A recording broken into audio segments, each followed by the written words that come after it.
पत्थर से भी प्यार चरण को हो जाता है, खुशबू से भी प्यार पवन को हो जाता है। ऊंच नीच की रीत प्रीत नहीं माना करती, सागर से भी प्यार गगन को हो जाता है। नमस्कार, जय हिंद, जय भारत और जय उत्तराखंड। मैं गौतम सिंह बिष्ट उत्तराखंड से आपसे मुखातिब हूँ।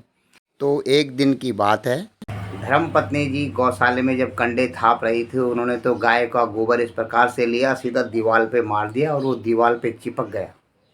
बड़ी आश्चर्यजनक बात थी। मैंने कहा ये गोबर गिर नहीं रहा है, जबकि हम शहरों में जिस समय हम रहते थे और शहरों में जिस समय अपने अपने जीवन का समय व्यतीत किया, उस समय अगर शहर की गाय का गोबर लेकर आप हाथ में भी किसी दीवार पे फेंकोगे तो पहली बात तो वह फेंका नहीं जाएगा, आपके ऊपर ही गिर जाएगा, और दूसरी बात वह दीवार पे चिपकेगा नहीं। तो इसकी मैंने बहुत गहराई से जब मनन किया तो तब मुझे पता लगा कि हमारे गांव की गायें जो होती हैं वे जड़ी बूटी का घास खाती हैं और स्वस्थ रहती हैं, स्वस्थ वातावरण में रहती हैं, तो उनके अंदर उनके गोबर में भी वह गुणवत्ता पाई जाती है। और इसी प्रकार से जब हम बाज़ार में जो गाय हैं वे घास फूस नहीं खाती, वे अन्न ज़्यादातर खाते हैं, प्लास्टिक जो भी उनको मिल जाता है कूड़ा करकट उसी को खा लेती हैं, तो उनके गोबर में भी वह गुणवत्ता नहीं रहती है। तो अक्सर आपने देखा होगा कि जो बच्चे गांव के प्रवेश से आते हैं, गांव के पृष्ठभूमि से आते हैं, गांव में जिनका लालन पालन होता है, वे बच्चे एक बार जिस जॉब पर, जिस जगह पर, जिस भी काम में अपना ध्येय लगा लेते हैं, वहाँ अपनी पकड़ बना लेते हैं, वहाँ रुक जाते हैं, वहाँ ठहर जाते हैं, अपने पैशन के साथ में उस जगह पर कार्य करने लगते हैं और एक दिन सफल इंसान बन जाते हैं। लेकिन जिन बच्चों का पालन पोषण शहरी परिवेश में होता है, वे बच्चे जल्दी से अपनी पकड़ नहीं बना पाते और उनका ध्यान तुरंत दूसरी तरफ चल जाता है।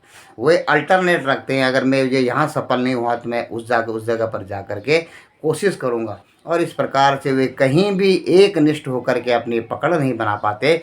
अब आपका सवाल होगा कि क्यों शहरी परिवेश के बच्चे भी तो अधिकतर सफल होते हैं? हाँ, सफल होते हैं। वह गाय का गोबर, शहरी गाय का गोबर भी चिपक जाता है, अगर उसमें कुछ भूसा या कुछ इस प्रकार से चिपकने वाली वस्तु एडिशनल रूप में मिला दी जाती है, तो वह भी गाय का गोबर कंडे बनाने के काम आ सकता है, लेकिन वे बनावटी कंडे होंगे।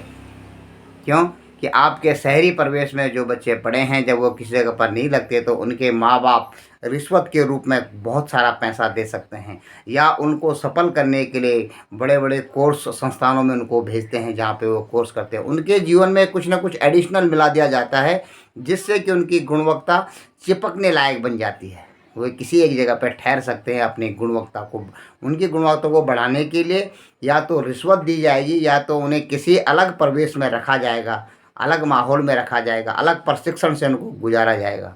तो ये दो संभावना है। और अगर आप शुद्ध बुद्ध हैं, मुक्त हैं, तो आप जल्दी ही अपने मन को अपने कंट्रोल में रख लेते हैं और एक सफल व्यक्ति बनते हैं, सफल जीवन बनते हैं। यह आपके ऊपर है कि आप अपने बच्चों की परवरिश किस ढंग से करना चाहते हैं। अगर आप उत्तम गुण वाले बच्चे चाहते हैं, तो जो बच्चे पारिवारिक रूप से संयुक्त परिवारों में रहते हैं, उनकी मानसिकता बड़ी प्रगाढ़ होती है। वे उनमें वात्सल्य, करुणा, प्रेम, आपस से सामंजस्य जिसे कहते हैं, वह गहरी मात्रा में होता है। आज के इस अंक में इतना ही। अगले ब्लॉग में आपसे मुलाकात होगी। जय हिंद, जय भारत और जय उत्तराखंड। आप सबका दिन बहुत बहुत और बहुत शुभ।